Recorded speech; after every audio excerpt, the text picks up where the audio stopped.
Je suis un comptable bordélique et ça me saoule. Ça me saoule parce que cette semaine, quand j'ai fait mes justifs de compte, je me suis rendu compte qu'à cause de l'erreur humaine, j'ai perdu un temps énorme de façon inutile. Et c'est ce que je vais t'expliquer en fait aujourd'hui. Pour te redonner un petit peu de contexte, cette semaine, je devais faire des justifs de compte par rapport à des comptes de TVA, on va dire des comptes de TVA sur FAE.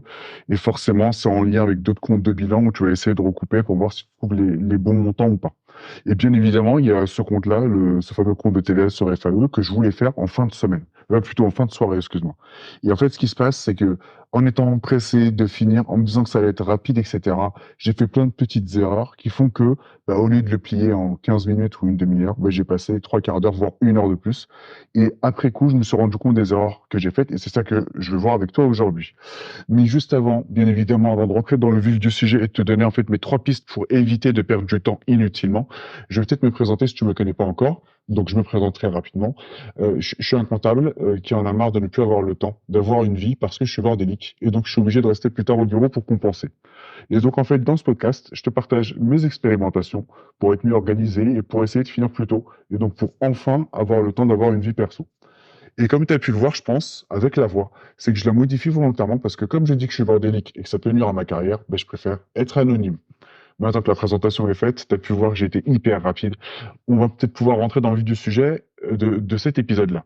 Donc, comme je te disais, en fait, à cause de l'erreur humaine, cette semaine, j'ai eu l'impression de perdre beaucoup de temps sur des sujets tout bêtes.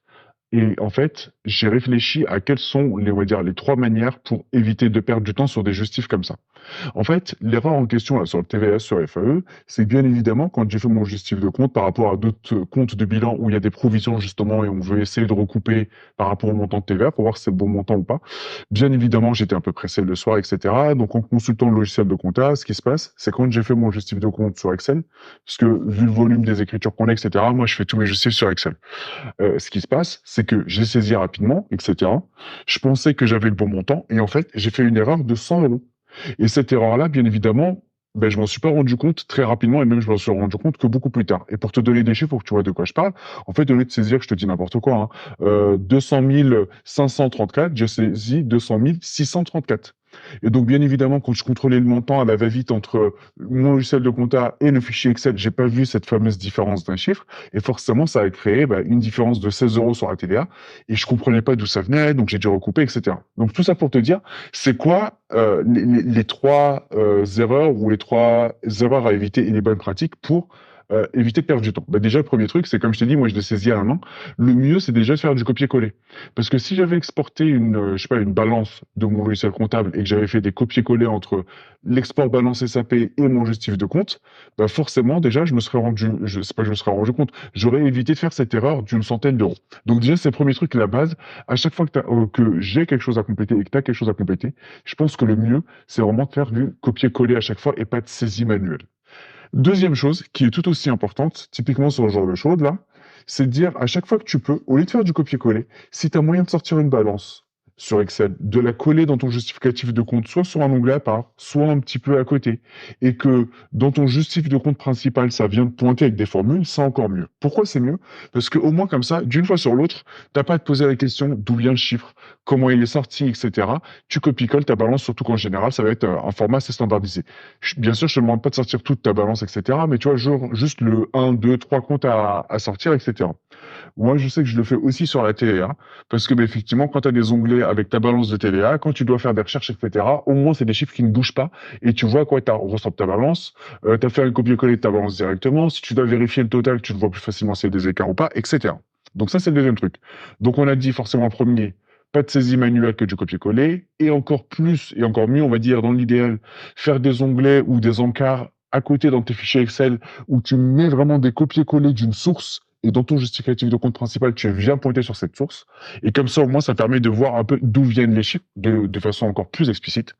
Et le troisième truc, et ça, je l'ai vu aussi en lien avec ça et avec la déclaration de TVA que j'ai fait là, il y a plutôt une semaine encore avant en arrière, c'est que, en fait, ce qui est encore mieux, c'est quand tu travailles avec plusieurs fichiers, par exemple, pour préparer certains justificatifs de compte ou certains trucs, c'est carrément à minima de faire des liens entre les fichiers. Et là, je vois que tu vas me dire, oui, mais si tu fais des liens entre les fichiers, quand tu les déplaces et tout, ça coupe les liens.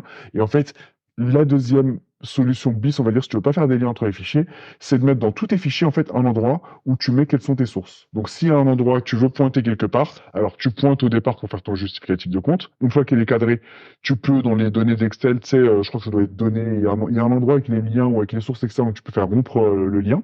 Mais après, en fait, ce qui est important avant de faire ça, c'est de mettre tes sources partout où tu as des sources. Donc, comme ça, d'un mois sur l'autre, d'une année sur l'autre, quand tu dois te remettre sur un justif, même si les liens sont coupés, tu sais d'où viennent certains chiffres de façon plus explicite que de se reposer des questions et d'essayer de se mettre dans la logique. Donc, voilà, en fait, pour les 3 éléments qui sont peut-être tout bêtes, mais je t'avoue que quand tu es pressé un peu le soir et que tu as envie d'avancer vite en te disant que tel justif est facile, franchement, des fois, tu le fais à l'arrache et tu regrettes bien amèrement après quand tu perds du temps. Donc, voilà, en tout cas, les 3 pistes. Pas de saisie manuelle, que du copier-coller valeur, faire des onglets ou un encart sur le côté avec des copies de balance ou des copies d'export, parce que comme les comptes forcément, soit des balances, soit carrément avec des onglets à part, avec des fichiers qui peuvent venir d'autres services ou du client ou qui récapitulent certaines choses. Et toi, dans ton justificatif de compte, tu viens pointer sur ce fichier-là, comme ça au moins on sait d'où tu pointes. Et dernier élément, faire des points même sur l'extérieur quand tu jongles entre plusieurs fichiers qui peuvent pas être mis sur un seul, ou à minima, et c'est le plan B qui est important, mettre des sources, soit dans des cellules en commentaire, soit tu les mets en bas, sur le côté, etc. Mais pour que d'un mois sur l'autre, d'une année sur l'autre, si jamais tu dois regarder ce fichier-là, que tu puisses savoir d'où vient le problème. Voilà pour l'épisode du jour. J'espère en tout cas que ça t'a été utile. Et si c'est le cas, ce que j'ai juste envie de te proposer, c'est que si tu sens que tu es comme moi et que tu as les mêmes problèmes de comptable bordélique, ben, n'hésite pas à t'abonner pour pas rater les prochains épisodes que je publie chaque dimanche matin à 9 h. Et je te dis à dimanche prochain.